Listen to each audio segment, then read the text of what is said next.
जय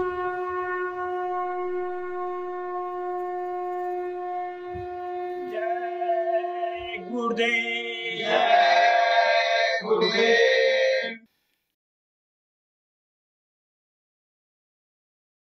जय गुरुदेव।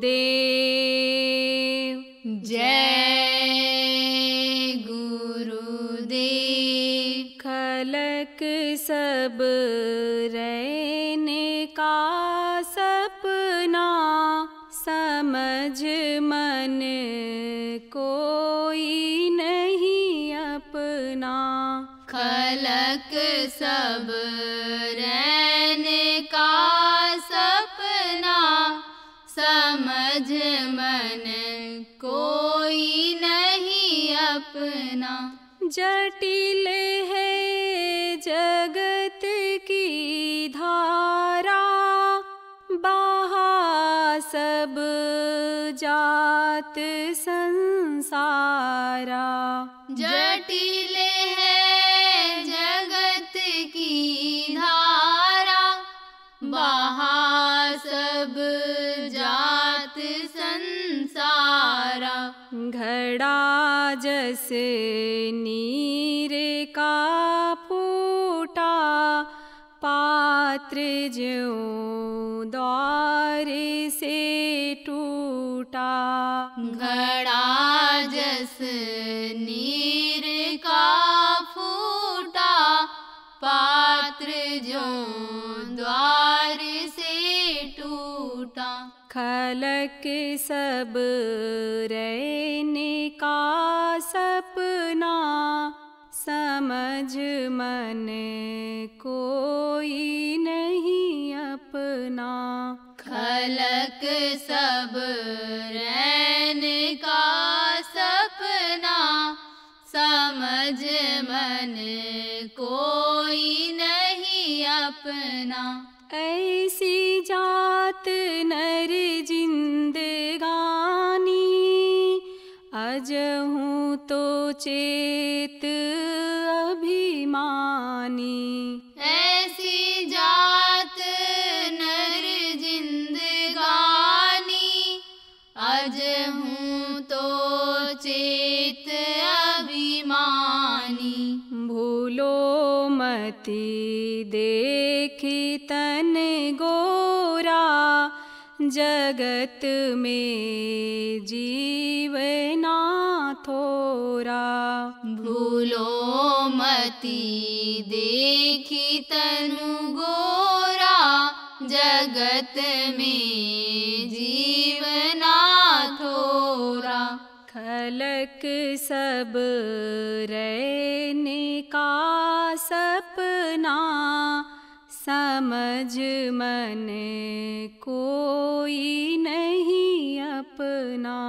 खलक सब रहने का सपना, समझ मन कोई नहीं अपना।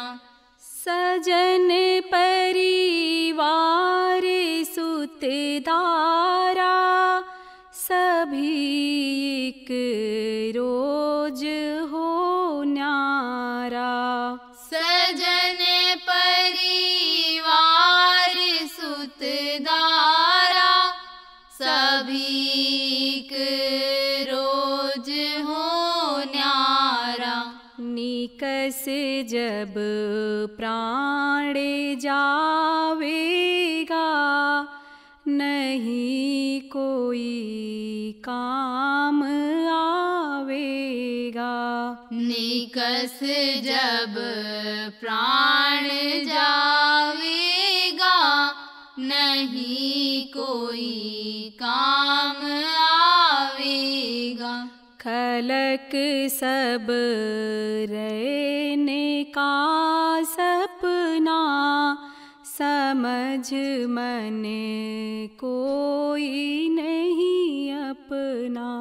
खलक सब रहने का सपना, समझ मन कोई नहीं अपना। सदा जिन जान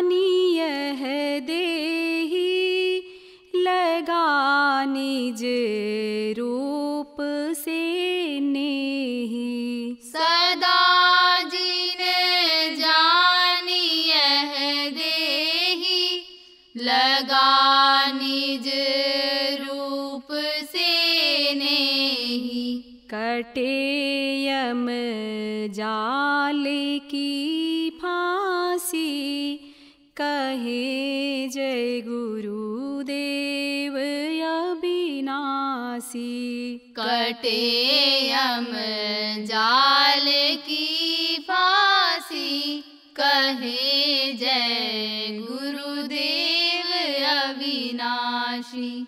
खलक सब रहने का सपना, समझ मन कोई नहीं अपना। खलक सब रहने का सपना, समझ मन कोई नहीं अपना। जय गुरुदेव, जय गुरुदेव।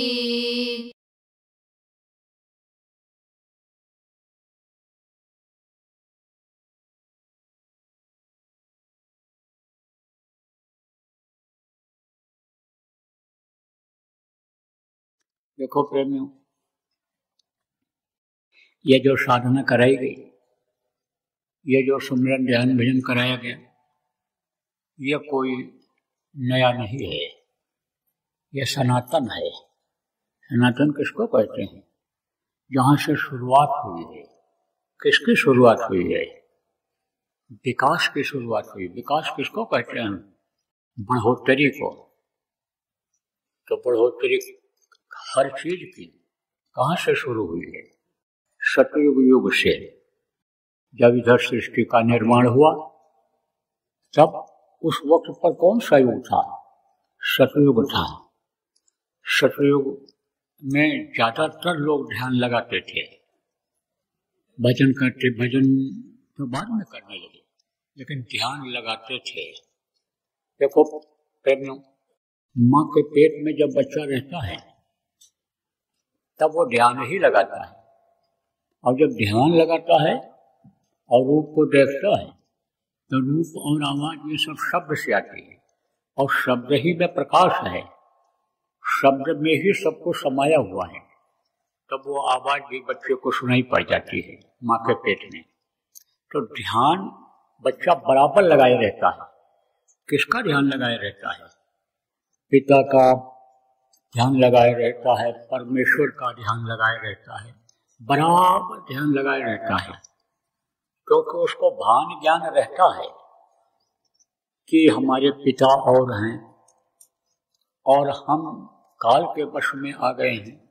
इस चीज का ध्यान रहता है। अब ये जरूर है कि जैसे कोई पत्थर वाले, कोई नीम वाले भगवान को, हनुमान जी को, देवी देवता को देवता मान लेते हैं, जहाँ से आने जाने से फायदा हो जाता है इस समय, उन्हीं को लोग देवता मान लेते हैं, उन्हीं को भगवान मान लेते हैं। यहाँ तक कि भूतों के नाम पर भी जगह जगह पर लोगों ने स्थान बना लिया है। अब मान लो कोई प्रेतयोनि में चला गया, भूत बन गया, आदर्श शक्ति हो गई वो, तो वो भूत आदमी से तेज होता है, ताकतवर होता है, शक्तिवान होता है। तो आप ये समझो कि वही उसी का नाम लेने लग जाते हैं, उन्हीं को भगवान मान लेते हैं, उन्हीं का नाम आप ये समझो दरवाजे पर लिखने लग जाते हैं। तो ये जो इस वक्त पर जो जिसको मान लिया, जिससे फायदा हो गया, उसी को वो भगवान मान लेता है। तो जो जिसने समझो कि माँ के पेट में एक बार मौका दिया, किसने दिया? काल भगवान ने। तो काल भगवान को ही वो मान लेता है। लेकिन जैसे आपको होश दिलाया जाता है कि भाई यहाँ जो परवरिश करते हैं वो भगवान नहीं है, कहते तो हैं इधर भगवान। आप ये समझो कि ये कौन भगवान, कौन देवता कहते हो? आप हवा को देवता कहते हो, अग्नि को देवता कहते हो। तो ये आपको देते हैं, कोई चीज देते हैं, क्या देते हैं? आग आपको भोजन बना करके तैयार कर देती है। सूरज में भी एक तरह से आग होता है, गर्मी होती है। तो ये जीवन दान देते हैं, तो इनको भगवान मान लेते हो। ऐसे ही एक बार जिसने मौका दिया, मनुष्य शरीर दिया, और आप ये समझो कि ये मौका दिया है प्राप्त कर लो, तो उसी को बच्चा माँ के पेट में रहता है तो भगवान मान लेता है, तो उन्हीं से प्रार्थना करता रहता है। क्यों प्रार्थना करता रहता है? आप दया करो, आप दया करो, आप हमको जल्दी से तैयार करो, क्योंकि वो अगर बाधा डाल दें, आपके समझो अपने सिस्टम में बाधा पैदा कर दें। मन जो है उन्हीं का अंश है, अब मन की ही डोरी को अगर वो खींच दें, अब माँ ही अगर कोई गलत चीज खा बैठे, माँ ही कोई अपने शरीर से गलत व्यवहार कर बैठे, परहेज न करे, तो आँख कान मुंह माँ के पेट में बन पाएगा? लूला लंगड़ा अंधा कोढ़ी अपाहिज जो हो जाते हैं, क्यों होते हैं? माँ के पेट से ही ऐसा हो जाता है, तो समझ लो कहीं गलती बनी है। इसीलिए बच्चियों को समझाया जाता है कि जब पेट में बच्चा आ जाए तो संयम और नियम का पालन करो और भजन करो, भजनानंदी बनो। उस वक्त पर बच्चे के ऊपर असर आता है। किसका असर आता है? माता का असर आता है, पिता का भी असर आता है। देखो, आप जो पढ़े लिखे लोग बैठे हो, आपको मालूम है अभिमन्यु माँ के पेट में ही चक्रव्यूह का भेदन करना सीख गया था, और फिर जब वो बड़ा हुआ तो वही भेदन जो उसने सीखा था महाभारत में उसके वही काम आ गया। तो संस्कार बनता है, उसी को संस्कार कहते हैं। तो बराबर बच्चा ध्यान लगाता रहता है, ध्यान लगाने की आदत रहती है। बाहर भी जब माँ के पेट से निकलता है तो कभी कभी देखो ऐसे बच्चा, छोटा बच्चा सोते सोते ऐसे मुस्कराने लगता है। छोटे बच्चे जो होते हैं ऐसे मुस्कराने लगते हैं इसे, तो अब आप ये समझो कि उसको कुछ अंदर में दिखाई पड़ता है, आनंद मिलता है। जब तक दुनिया का रंग उसके ऊपर नहीं आता है, दुनिया की पहचान नहीं होती है, तब तक उसको दिखाई भी पड़ जाता है और सुनाई भी पड़ जाता है। तो ध्यान लगाने की प्रक्रिया तो ये बहुत दिनों से चली आ रही है।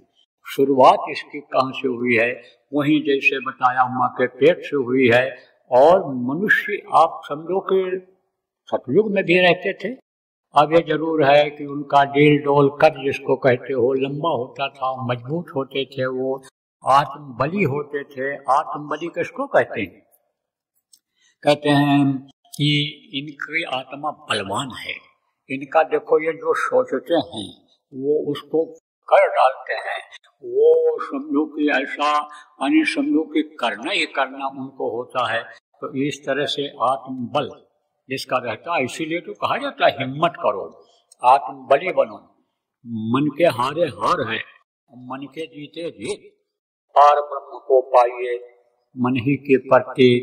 मन अगर लग जाए और मन को बना ले जाओ, लगा दो, तो पार ब्रह्म के मिलने में, परमात्मा के मिलने में फिर देर नहीं लगती है। तो अब आप ये समझो कि आत्मबली उस समय पर बहुत लोग होते थे, तो आत्मा को बलवान बनाते थे। ये आत्मा जो परमात्मा की अंश है, ये जब ऊपर निकलती है, जिस भी लोक में जाती है, उस लोक के देवता जो भी वहाँ शक्तियाँ होती हैं वो सब उसमें आ जाते हैं, उसकी शक्ति पूरी आ जाती है। देखो प्रेमियों, आपको बताऊं, जैसे ये जीवात्मा यहाँ बैठी है, यहाँ यहीं पर बैठी है। अब यहाँ से जब वो ऊपर की तरफ जाती है, ऊपर जब जाती है और आत्म साक्षात्कार करती है। आत्म साक्षात्कार किसको कहते हैं? अभी तो आपको पता ही नहीं है, बहुत से लोगों को यही नहीं पता है कि जीवात्मा भी कोई चीज होती है। जीवात्मा या परमात्मा की अंश है। ये बहुत ही आप ये समझो कि छोटी है, लेकिन ये इसमें पावर ज्यादा है, कीमती ये ज्यादा है। जैसे हीरा का टुकड़ा हो, हर अन्य धातुओं से लोहा, सोना, तांबा, पीतल, चांदी सबसे ज्यादा कीमती होता है, ऐसे यह है तो छोटी, लेकिन ये बहुत कीमती है, बड़े काम की चीज है। यही पूरे शरीर को चलाती है। तो जब ये निकलती है, ये जब जीवात्मा निकलती है, कहाँ जाती है? ऊपर की तरफ जाती है। अब कैसे खिंचाव होता अभी बताता हूँ आपको। तो ये जब ऊपर जाती है तो आपके संयोग की प्रकाश होता है और रोशनी होती है, और उस रोशनी में जब जाएगी तो ये अपने रूप को जब देखेगी तो ये जो यानी देवता जिनको बताया गया, जल, पृथ्वी, अग्नि, वायु और आकाश, ये 5 तत्वों पर विजय प्राप्त कर लेती है। यानी समझो कि जो इच्छा की भी मनमानी, और हर प्रताप का दुर्लभ नहीं कहा गया ना, तो जिस चीज की इच्छा करती है वो पूरा हो जाता है। अब आप ये समझो कि कोई बस में हो जाए, आपकी तो आपकी सेवा तो करेगा, लेकिन आप अगर ये कह दोगे कि भाई इनकी भी सेवा कर, ये हमारे साथ जुड़े हुए हैं, हमारे लिए तो रोटी लाई दियो हो, लेकिन ये हमारे साथ रह रहे हैं, इनके लिए भी रोटी ला दो, इनको भी पानी पिला दो, तो उनको भी पिला देता है। तो ये जो राम भगवान थे जिनके लिए कहा गया कि मांगे पाए दे जल रामचंद्र के राज, तो रामचंद्र के राज में क्या था? किसान अपने खेत में खड़ा होकर के हाथ जोड़ करके पानी मांगता था, बादल बरस जाते थे। तो ये किसके कहने पर, वो जो शक्ति उनके अंदर में थी, उनसे उन्होंने कह दिया था कि ये हमारी जो प्रजा है ये सुखी रहनी चाहिए, इसको कोई दिक्कत नहीं आनी चाहिए, ये कोरी अपाई डोले लगड़े ये न बने, ये आप मदद करो। कहते हैं खून खराब हो जाता है, देखो कहीं कहीं किसी का पैर फूला रहता है और कहीं ये घेघा बढ़ जाता है, तो कहीं तमाम ऐसे रोग हो जाते हैं। तो वैद्य जब देखते हैं तो वैद्य कहते हैं कि भाई पानी यहाँ का खराब है, पानी यहाँ का खारा है, पानी यहाँ का नमकीन है, इसमें आयरन ज्यादा है, इसमें कहते हैं कोई चीज ज्यादा है, उसका असर शरीर पर आ जाता है। लेकिन जब ये खुश हो जाते हैं तब कहते हैं हमारे यहाँ किसी की दिक्कत नहीं होनी चाहिए। तो उन्होंने वही सब शक्तियों को यानी प्राप्त कर रखा था, जीत रखा था, जानकारी उनको थी, तो मनुष्य शरीर में ही, लेकिन शक्तियों को उन्होंने जगा लिया था, शक्तियों को प्राप्त कर लिया था। तो मैं आपको बताता हूँ कि सतयुग में क्या था। सतयुग में वातावरण बहुत अच्छा था, आज की तरह से अत्याचार अन्याय नहीं था, आज की तरह से लूटपाट नहीं थी, आज की तरह से धोखेबाजी नहीं थी, ठगी नहीं थी, आज की तरह से झूठ लोग नहीं बोलते थे, आज की तरह से हिंसा हत्या नहीं करते थे, आज की तरह से सेवा से मुख नहीं मोड़ते थे, आज की तरह से एक दूसरे को परोपकार के बजाय तकलीफ नहीं देते थे। तो जब नियत अच्छी थी बरकत होती थी, समय पर जाड़ा, समय पर गर्मी और समय पर बरसात होती थी। सतयुग का इतिहास बता रहा है कि एक बार लोग बोते थे और 27 बार काटते थे। गन्ने की खेती कुछ लोग आप करते हो, एक बार बो देते हो, दोबारा फिर बोते हो नहीं, 2 बार 3 बार 4 बार सिंचाई करते रहो, गुड़ाई करते रहो, तो गन्ना होता ही जाता है। 16 साल आप पेशेंट जब हम रहते थे गुरु महाराज के साथ वहाँ आश्रम पर, पुराने आश्रम पर वहाँ जब रहते थे, तो 16 साल तक गन्ना बोया नहीं गया था, सिंचाई गुड़ाई होती रही और फिर वो गन्ना बढ़ता जाता था। यानी 12 पानी 16 गोड़, मतलब देखो गन्ने का जोड़, कहते हैं 12 पानी दो और 16 गोड़ गोड़ो, गुड़ाई करो, तब गन्ना देखो कितना एक दूसरे से ऊंचा होता चला जाता है, जोड़ा लगता चला जाता है मोटाई का बढ़ने का। ऐसे ही उस वक्त पर एक बार लोग खेत को बो करके चले आते थे, जब जरूरत पड़ती थी बादल आते थे, बरस जाते थे, फिर जरूरत आती थी, फिर बादल आते थे, बरस जाते थे, जरूरत पड़ने पर पानी खेतों को मिल जाता था। आप ये समझ लो प्रभु कि इस तरह से जब समय पूरा हो जाता हम लोग जाते काट करके ले आते थे, फसल खूब होती थी, अन्न की कमी नहीं रहती थी। तो जब मेहनत कम और खाने की दिक्कत नहीं। नंबर 2 बात, आज की तरह से आदमी लालची नहीं था, एक कपड़ा है तो 4 हो जाए, 8 हो जाए, चाहे जैसे ले आओ, तेल दुखा के लाओ, मार के लाओ, काट के लाओ, लेकिन होना चाहिए एक मकान है 4 मकान हो जाए, एक गाड़ी है तो बढ़िया गाड़ी आ जाए, यह सब चीजें उस समय नहीं थी। कहते हैं कि त्याग में सुख होता है। त्यागी पुरुष देखो, जब वो जो हुए हैं महात्मा जिनको कहा गया है, उन्हीं को लोग मानते हैं, उन्हीं की पूजा करते हैं। और यहाँ तक कि दुनिया संसार से जाने के बाद भी उन्हीं की समाधि बनाते हैं, उन्हीं का फोटो लगाते हैं, उन्हीं का कीर्तन गाते हैं, उन्हीं को याद करते हैं, उन्हीं से प्रार्थना करते हैं। तो उस समय पर लोग त्यागी थे। कहते ना, जब आवे संतोष धन, सब धन ढोल समान, गौधन गज धन बाज धन और रतन धन खान। आप ये समझो, गौ धन, जिसके पास गौ ज्यादा होती थी उसको वो धन समझते थे, क्योंकि गोबर होता था और गोबर खेतों में डालते थे। जहाँ उपज नहीं भी होती है वहाँ गोबर डालते रहो तो उपज होने लगती। ऊसर बरसते नहीं जामा। ऊसर किसको कहते हैं? ऊसर ऐसे जमीन को कहते हैं कि जहाँ पर कितनी भी बरसात हो, आप ये समझो बल्कि इंद्र देवता आकर बैठ जाए, ये कहावत है, लेकिन फिर नहीं जामा, वहाँ कोई जमाव नहीं होता है।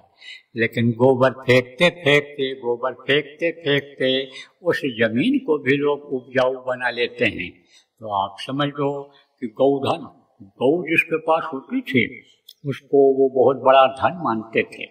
आज की तरह से थोड़ा था कि जिसको माँ कहो, जिसका दूध पियो, हाँ उसी का मांस खा जाओ। गौ को माता कहते हैं, गौ की पूजा करते हैं, पूंछ पकड़ करके कहते हैं ये बैतरणी पार करेगी। लेकिन होटलों में जाते हैं तो बीफ ही मांगते हैं। बीफ किसको कहते हैं? गौ मांस को।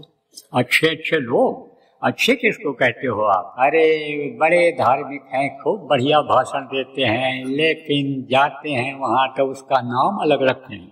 जैसे अंडे का नाम क्या रख देते हैं बहुत से लोग? प्याज की सब्जी।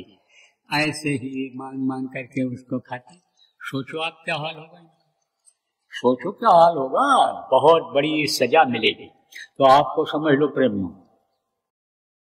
गौधन गजधन हाथी, हाथी गज माने हाथी होता है, गौधन गजधन बाजधन और रतन धन खान। यह जो रत्न है, रत्न के खान मिल जाए, पूरा अन्य समय लोग खदान ही रत्न से भरा हुआ मिल जाए। लेकिन जब आवे संतोष धन, सब धन ढोल समान। देखो ये मन जब संतोषी हो जाता है, जिधर से मन हट जाता है फिर उधर मन जो है नहीं जाता है। लेकिन संकल्पित मन जब बना लिया जाए, संकल्पित किसको कहते हैं? सती भेंट अब यही तन्ना, शिव संकल्प कीन मन माय। शिव जी ने संकल्प बनाया कि सती से अब भेंट हमको नहीं करना है, सती भेंट अब यही तन्ना है, अब इस तन से सती से हम मुलाकात नहीं करेंगे। तो संकल्प बना लिया। तो संकल्पित मन जब होता है तब उधर से हट जाता है। तो कहा जब आवे संतोष धन। तो सतयुग में लोग संतोषी होते थे। सतयुग पर लोग प्रभु पर विश्वास करते थे। ये आप जो भूल रहे हो सब लोग, उनको वो याद रहता था। क्या भूल रहे हैं आज के लोग? एक तो मौत को भूल रहे हैं और दूसरे प्रभु को भूल रहे हैं। अब जब प्रभु को ही भूल रहे हैं तो प्रभु के बारे में लोगों को नहीं मालूम हो पा रहा है। लेकिन देने वाला वही होता है जिसके लिए कहा गया अजगर करे न चाकरी और पंछी करे न काम, और दास मलूका कही गए सबके दाता राम। सबको देता है, सबको वही देता है। पैदा होने के पहले माँ के स्तन में दूध भर देता है। तो उस लोगों को उस समय पर उस प्रभु पर विश्वास रहता था कि जो पैदा होने के पहले दूध की व्यवस्था कर दिया है वो हमको देगा। हमको तो अपना फर्ज अदा करना है, कर्तव्य का पालन करना है। ये याद रहता था इस शरीर से कर्तव्य क्या करना है, कर्तव्य क्या करना है, उपाय क्या करना है, ये चीज याद रहती थी। जो आज आपको याद करने की जरूरत है, जिसको आप भूल चुके हो। आप इस चीज को भूल चुके हो प्रेमियों कि भाई हमारा ये जो मनुष्य शरीर मिला है ये परमात्मा के प्राप्ति के लिए मिला है, जीवात्मा के कल्याण के लिए मिला है, और मनुष्य शरीर फिर मिलने वाला नहीं है। करना काज अपने को इसी शरीर से है। इस चीज को आप भूल चुके हो, इसी को याद करने की जरूरत है। कर्तव्य है आपका। मनुष्य यह तन कल फल विषय न भाई, स्वर्ग और स्वल्प अंत दुखदाई। यह जो मनुष्य शरीर है यह विषय वासनाओं के लिए नहीं मिला हुआ है। कहा ना कबीर साहब, कबीर तन से भजन कर, तज विषया की चोज, मानुष जन्म फिर पाएगा, फिर ना पाएगा मानुष जन्म की मौज। मतलब मनुष्य शरीर पाने की फिर मौज नहीं होगी उसकी। मौज जब उठी तब उसने यह मनुष्य शरीर दे दिया है आपको। एक बार मौका दे दिया है कि चलो चिल्ला रहे थे पड़े हुए हो, चलो एक बार मौका देते हैं। तो अवसर जब निकल जाएगा, मौका जब निकल जाएगा, बिल्कुल दरवाजे पर बैठे हुए हो, बस अंदर आपको प्रवेश करना है। आप ये समझो कि या दरवाजे पर बैठे हुए हो, अंदर बंधन से मुक्त होकर के बाहर निकलना है, बस यही बात आप समझ लो। अब इसमें अगर चूक गए तो बार बार फिर न पाइया मानुष जन्म की मौज। आप ये समझो कि फिर कबीर विषया तज, विषय वासनाओं को तज करके आप ये समझो कि भजन करो, तो जिससे निकल जाओ, फिर मानुष जन्म पाने की मौज नहीं होगी जल्दी।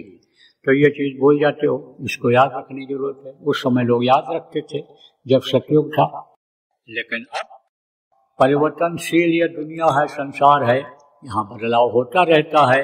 समय मिला है जैसे आपको जीने का, आपको समझो कि बचपना मिला देखो, और जवानी आई, कुछ लोगों की बुढ़ापा आ गई, और एक दिन ये समझो दीपक बुझ जाएगा, ये जो समझो कि प्राण निकल जाएगा, ये जो बोलने वाली चिड़िया है ये उड़ जाएगी, तो ये पिंजरा कोई काम का नहीं रहेगा।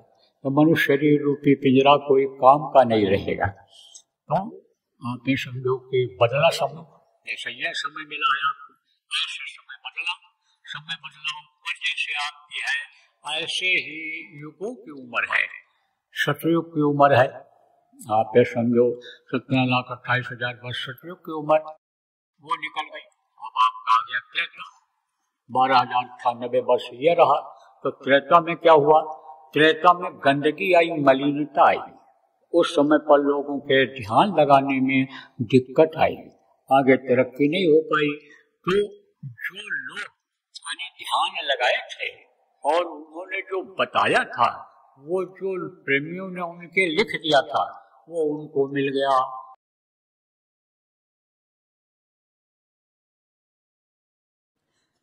इस भारत देश जैसे धार्मिक देश में बच्चियों और बच्चियों का चरित्र का गिरना और इनकी नशे की आदत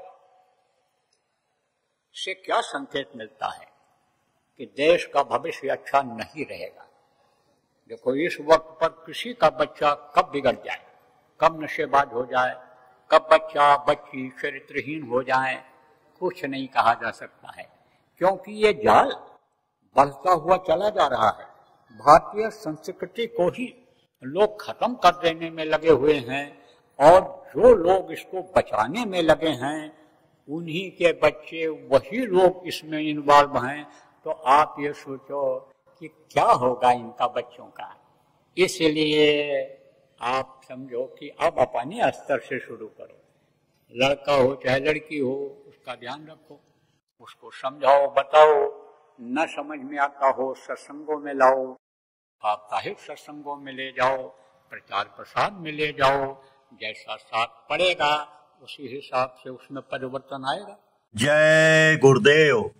सरकारी व गैर सरकारी अनुदान के लिए बिना सत्संगियों के सहयोग द्वारा जनहित के कार्यों में लगी हुई बाबा जय गुरुदेव धर्म विकास संस्था का मुख्यालय पिंगलेश्वर रेलवे स्टेशन के सामने मक्सी रोड, उज्जैन, मध्य प्रदेश में है। यहाँ पर सत्संग व नामदान का कार्यक्रम होता रहता है। अतः आप श्रोताओं से अनुरोध है कि बाबा उमाकांत जी महाराज के आश्रम उज्जैन एक बार परिवार सहित जरूर पधारिएगा। आपके सुझाव के लिए व्हाट्सएप नंबर 9575600700। जय गुरुदेव।